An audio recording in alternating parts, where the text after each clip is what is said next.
अऊज़ु बिल्लाहि मिनश्शैतानिर्रजीम बिस्मिल्लाहिर्रहमानिर्रहीम अलिफ लाम मीम अहसिबन्नासु अन युत्रकू अन यक़ूलू आमन्ना वहुम ला युफ्तनून वलक़द फ़तन्नल्लज़ीन मिन क़ब्लिहिम फ़लयअलमन्नल्लाहुल्लज़ीन सदक़ू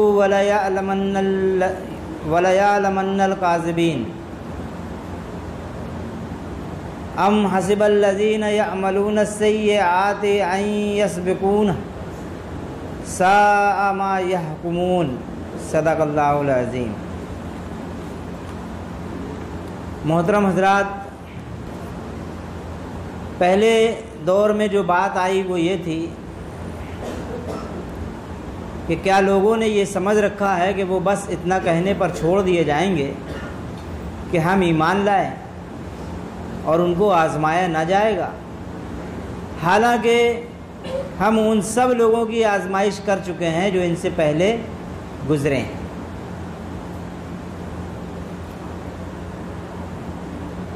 इस आयत के अंदर जो बात कही गई थी वो चंद अंबिया इकराम के सीरत से, चंद सहाबा इकराम की सीरत से, हुज़ूर पाक सल्लल्लाहु अलैहि वसल्लम की तालीम और तरबियत की सीरत से,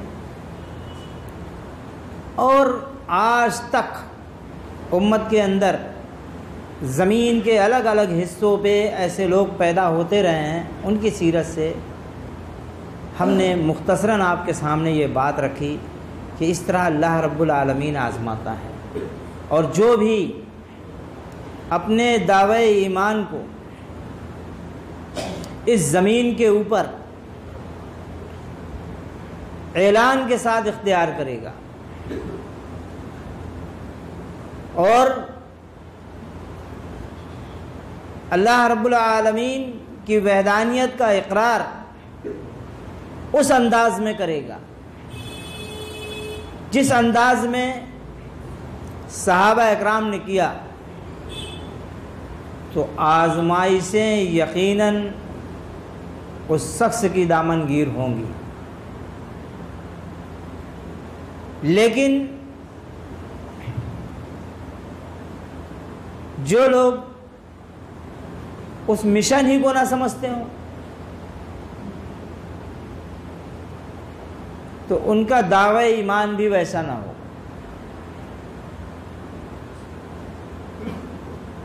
जैसा उन लोगों का था। फिर हमने इन बातों को अच्छी तरह समझाने के लिए कि आज मुसलमानों की हालत ये क्यों हो गई, बनी इसराइल से उसकी थोड़ी सी एक झलक दिखाई है कि जिस तरह वहाँ बिगाड़ था, हालांकि वो भी साबिक उम्मत मुस्लिमा थी, वो भी उरूज के बड़े अजीम मर्तबे पर फाइज की गई थी।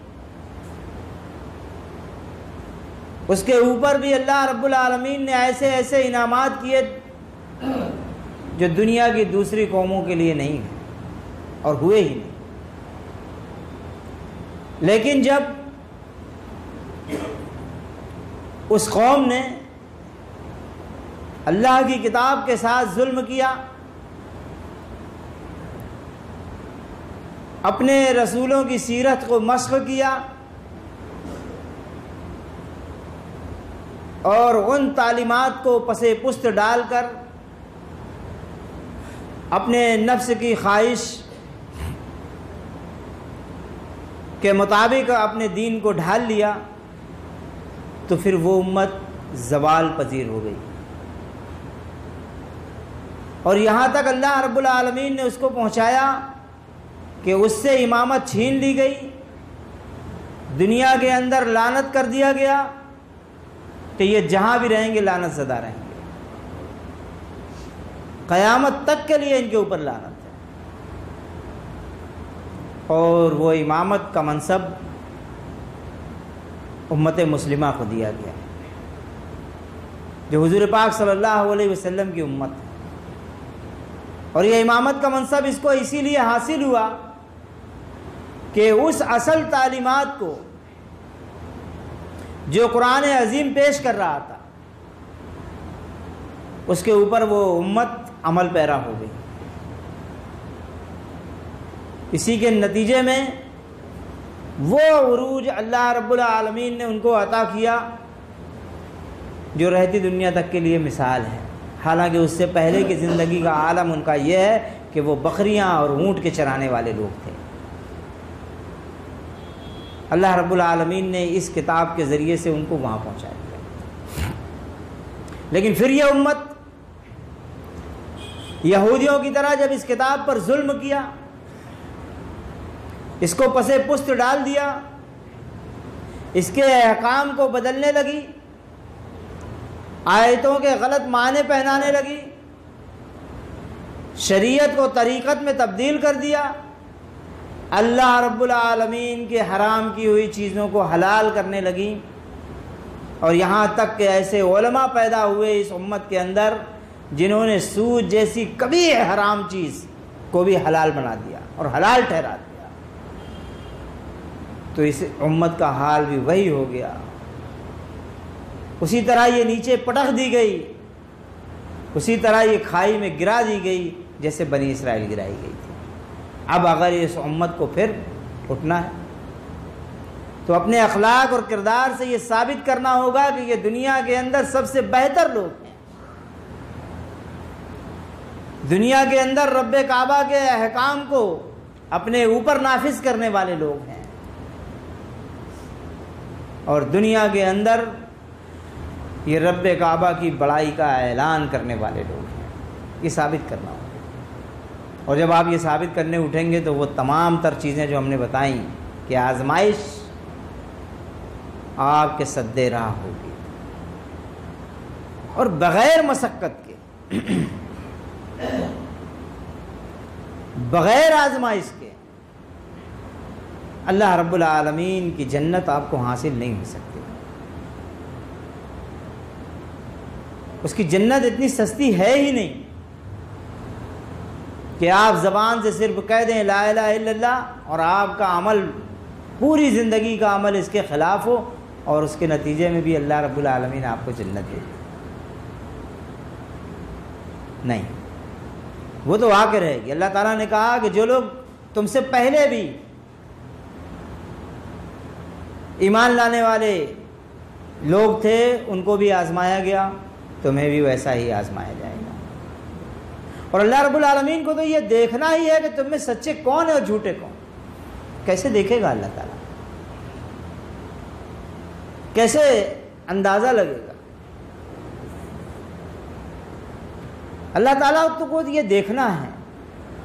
एक शख्स है, इरादा रखता है, नेक इरादा रखता है, अपने दिल के अंदर बड़ी बड़ी ख्वाहिशें रखता है,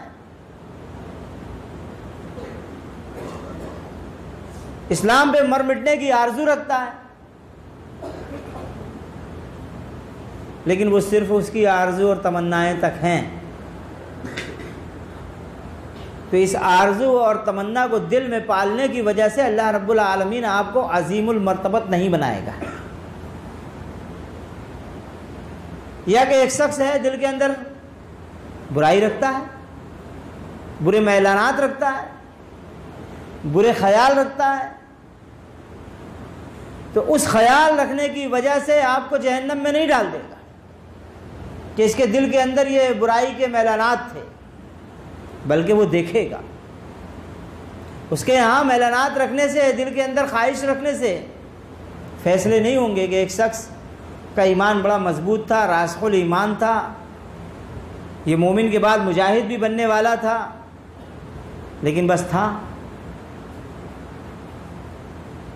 अल्लाह रब्बुल आलमीन इनाम देगा तो दूसरे लोग कहेंगे कि इसको इनाम कैसे मिल गया, क्यों इतना बड़ा इनाम दिया जा रहा।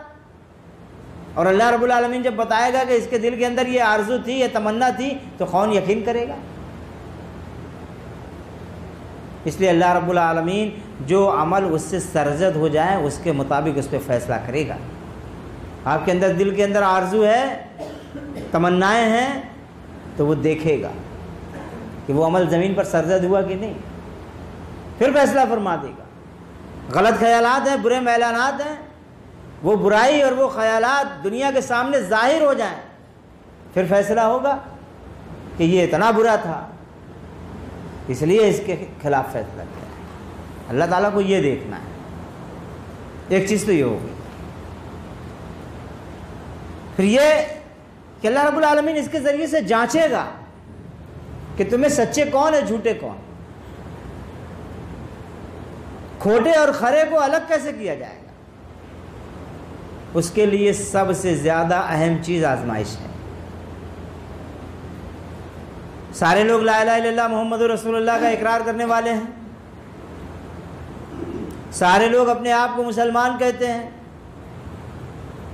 सारे लोगों के घर में कुरान मौजूद है, सारे लोग हुजूर पाक सल्लल्लाहु अलैहि वसल्लम का नाम आता है, नामे नामी पर दरूद सलाम पढ़ते हैं, दरूद पहुँचाया जा रहा है, सारे लोग नमाज पढ़ने में बराबर हैं, अजान सुन के मस्जिद की तरफ आते हैं, सारे लोग रोज़ा रखने में बराबर हैं, सब चीज़ में तो बराबर हैं। इसमें कैसे जांच होगी कि इसमें खोटा कौन है, खरा कौन। अल्लाह ताला को तो यही देखना है कि तुम्हें झूठे कौन है, सच्चे कौन, कौन दिल से सही मानों में ईमान कबूल कर रखा है और वो अपने ईमान की हलावत को उस हद तक महसूस करता है कि अल्लाह रब्बुल आलमीन का हुक्म आए और वो अमल पैरा हो जाए, और कौन वो लोग हैं जो सिर्फ ज़बान पर अपने दावे ही को रखते हैं। इनमें दोनों में फ़र्क करेगा अल्लाह ताला, देखेगा और दुनिया को भी दिखाएगा। ये कैसे होगा? आजमाइशें डाल दी जाएंगी, आजमाइश डाल दी जाएगी। गले में फंदे का खौफ हो जाएगा, अंगारों पे लिटाने की बात होने लगेगी, जमीन और जायदाद छीना जाने लगेगा। अब ऐसी हालत में कौन लोग ईमान पर बाकी रहते हैं, वो देखेगा अल्लाह ताला। और कितने लोग हैं जो इस खौफ से कि मिल्कियत जब्त हो जाएगी, हाथ पांव टूटेंगे, जेल जाना पड़ेगा, फांसी भी लग सकती है, इस खौफ से कितने लोग हैं जो फिर जाएंगे। ये बगैर आजमाइश खड़े हुए फ़र्क वाक़ई नहीं हो सकता। तो अल्लाह रब्बुल आलमीन इसलिए आजमाइश खड़ी करता है।